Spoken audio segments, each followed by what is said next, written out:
Halo teman-teman semuanya, saya Steve Zevanya Pengeluaran. Sangat senang bisa berada di sini hari ini. Jadi topik yang akan saya bahas hari ini itu adalah sesuatu yang mendalam dan juga menyentuh hati kita semua nih, yaitu impian. Impian adalah pemandu dalam hidup kita, pendorong utama yang membantu kita bergerak maju meskipun menghadapi rintangan yang tak terhitung jumlahnya. Pertama, mengapa sih impian itu penting?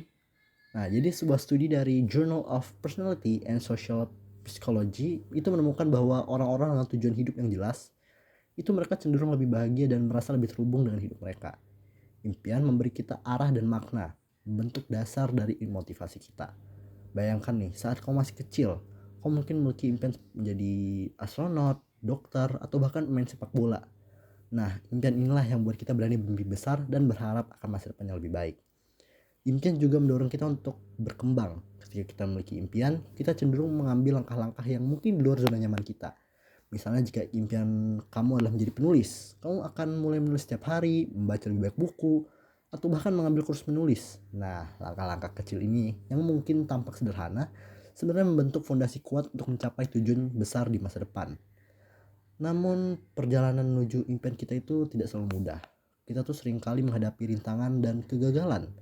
Menurut sebuah artikel di Harvard Business Review, ketekunan dan kemampuan untuk bangkit kembali setelah gagal adalah kunci keberhasilan. Misalnya nih, apakah kalian tahu tentang kisah J.K. Rowling, penulis Harry Potter? Sebelum mencapai kesuksesan, ia menerima banyak penolakan dari penerbit-penerbit. Tapi ia tidak menyerah nih, karena ia memiliki impian besar. Hal ini mengajarkan kita bahwa impian bukan hanya soal hasil akhirnya, tapi juga soal perjuangan di setiap prosesnya. Tidak hanya J.K. Rowling saja nih, kita juga bisa belajar dari sosok seperti Thomas Alva Edison atau Thomas Edison.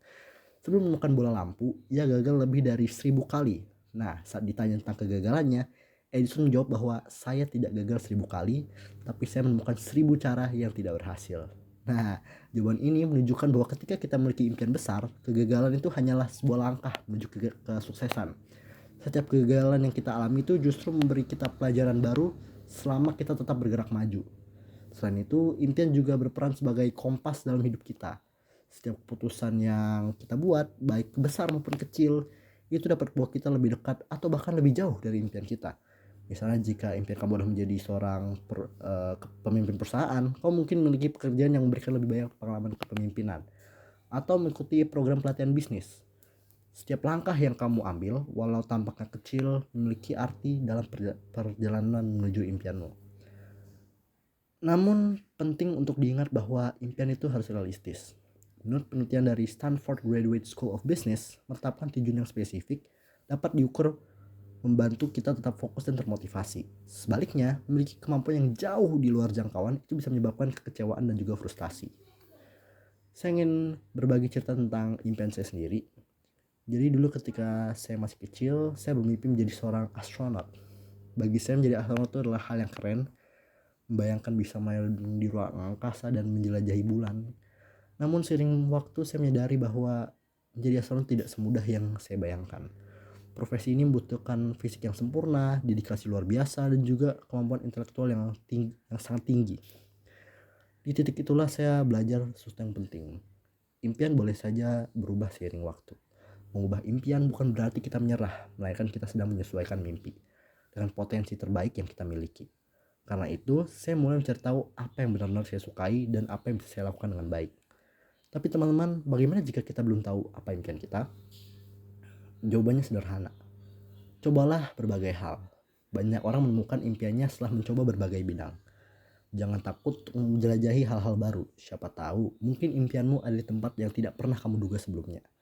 Bagi sebagian orang, impian itu bisa ditemukan dalam momen kecil, seperti membantu orang lain, atau bahkan melalui tantangan yang mereka hadapi. Jadi mari kita refleksikan. Apakah impian kamu sudah jelas? Apakah kamu sudah menetapkan langkah-langkah spesifik untuk mencapainya? Jika belum, tidak apa-apa. Yang penting adalah kamu mulai dari sekarang. Karena seperti yang pernah dikatakan oleh Walt Disney, jika Anda bisa memimpikannya, Anda bisa mewujudkannya. Namun ingat juga bahwa bermimpi saja tidak cukup. Impian harus diiringi dengan kerja keras, ketekunan, dan keyakinan bahwa kita bisa mencapainya. Untuk itu, mari kita semua mulai bermimpi besar dan berani melangkah ke depan. Apapun impianmu, entah itu menjadi seorang dokter, penulis, pengusaha, atau pemimpin masa depan, mulai dari sekarang, Jangan pernah meremehkan langkah kecil yang kamu ambil, karena setiap langkah itulah yang membawamu semakin dekat pada impianmu. Terima kasih banyak atas perhatian kalian semua, dan semoga apa yang saya sampaikan hari ini bisa menjadi pengingat sekaligus motivasi untuk kita semua. Jangan takut untuk bermimpi besar dan jangan pernah menyerah dalam proses mewujudkannya, karena impian adalah kunci dari masa depan kita. Terima kasih.